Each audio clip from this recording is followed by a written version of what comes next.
Bureau report.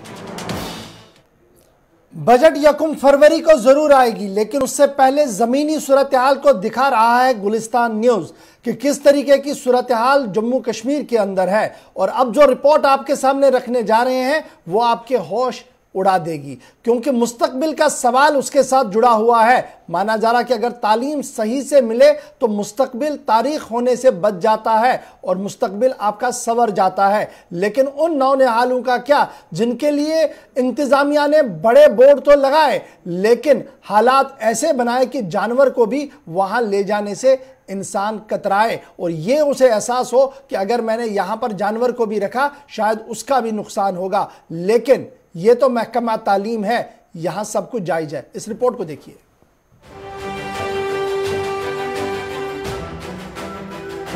पढ़ोगे लिखोगे तो बनोगे नवाब, घूमोगे फिरोगे तो हो जाओगे खराब। ये कहावत तो शायद आपने सुनी होगी, कभी दादी तो कभी नानी की जुबान।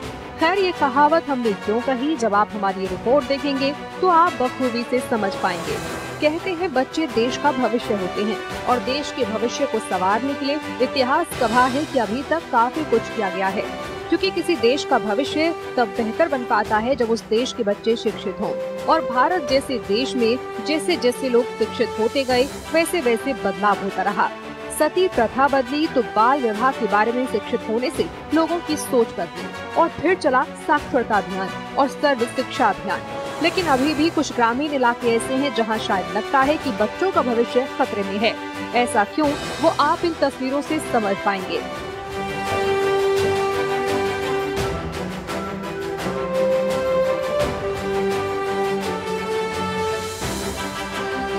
अगर नहीं तो अब समझ लीजिए, ये जो तस्वीरें हैं वो डोडा के एक स्कूल की हैं।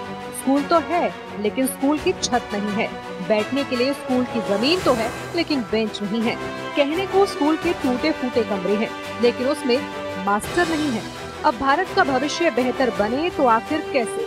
बच्चों को पढ़ने की ललक तो है, बच्चों के माता पिता आंखों में उम्मीद पाले हैं, लेकिन उम्मीदों को पूरा करने वाला कोई नहीं है।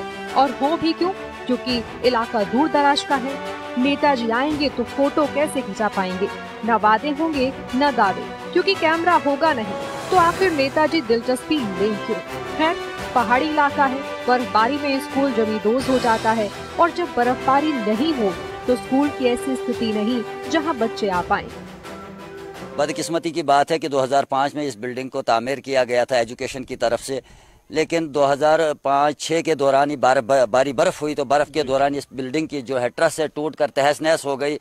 2006-07 से लेकर आज तक हम इस बिल्डिंग की डिमांड MLA से, चाहे गवर्नर से, चाहे एडमिनिस्ट्रेशन से करते रहे कि इस बिल्डिंग की दोबारा से तामीर की जाए, ताकि हमारे जो बच्चे यहाँ ज़ेर तालीम हैं उनके लिए मुश्किलात ना पेश आएँ।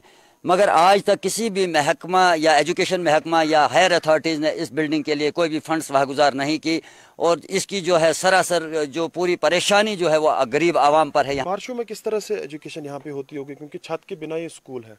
बिल्कुल आपकी बात सही है सर। बारिशों के जिस वक्त बारिशें होती है, बारिशों में मैंने आपसे फरमा दिया कि हम एक क्लास में फिर 4 क्लासें लगाते हैं। इसी तरह से हमारे पास 2 या 3 रूम हैं, 3 रूम के अंदर जो है 10 क्लासें बैठती हैं और वहाँ अगर टीचर 10th वालों 9th वालों को पढ़ाता है तो 8th वाले 7th वाले जो है डिस्टर्ब हो जाते हैं और उसी तरह से जो है हमारी बच्चे और बच्चों की जो है बुनियादी तालीम, उनकी ज़िंदगी पे जो है बुरे असरात पड़ते हैं। हमारा फ्यूचर जो है, हमारी यूथ का, हमारे जो किड्स है उनका फ्यूचर बिल्कुल डार्क है सर।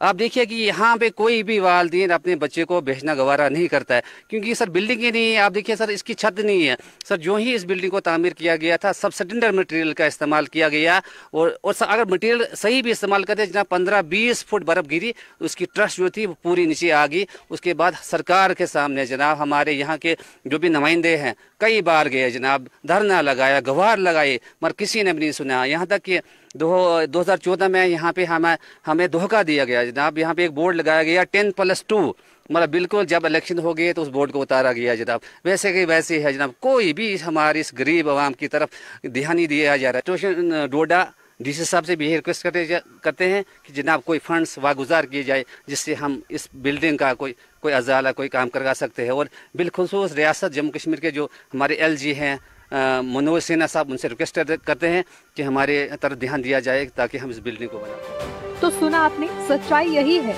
जो लोग बयां कर रहे हैं। सच्चाई है कि प्रशासन को हमेशा कड़वी लगती रही है, लेकिन आखिर ये कड़वापन कब दूर होगा ये तो वक्त ही बताएगा। लेकिन आखिर ऐसे ही बढ़ेगा तो इंडिया कैसे बढ़ेगा? ऐसे हालात जम्मू कश्मीर के कई इलाकों में देखने को मिलते हैं और ये कोई नई बात नहीं है। खैर, हम आवाज उठाते रहेंगे क्योंकि ये गूंज देश के भविष्य के लिए है। गुलिस्तान न्यूज के लिए ब्यूरो रिपोर्ट। चलिए जी जनाब, ये तो था प्रोग्राम 5 का पंच और इस वक्त 5 के पंच को यहाँ पर लेते हैं।